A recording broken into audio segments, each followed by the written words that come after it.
नमस्कार, मी सुरेश इसावे.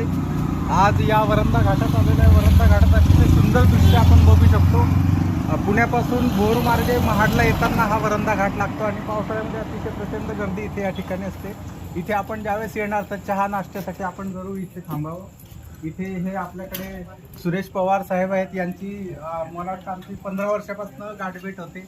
दरवर्षी आम्ही आल्यावर इथे थांबत असतो. इथे यांच्याकडे वडापाव आहे, कांदा भजी आहे, मिरची भजी आहे, बटाटा भजी आहे, चहा आहे, सगळं आपल्याला या ठिकाणी मिळतं. बॉटलही आहेत आणि झऱ्याचं पाणी प्यायचं असेल तर खास ते भरून ठेवलेलं आहे. इथली जी काही नैसर्गिक झऱ्यांचं पाणी सुद्धा आपल्याला प्यायला मिळतं. जरूर इथे थांबा, 1-2 तास अगदी सहज आपला इथे वेळ अतिशय चांगला जाईल. आणि अजून म्हणजे चहा आणि पवार साहेबांची भजी आणि कांदा भजीचा आपण आस्वाद घ्या. एक काळजी घ्या, इथे माकडं भरपूर आहेत. आपल्या हातातून ती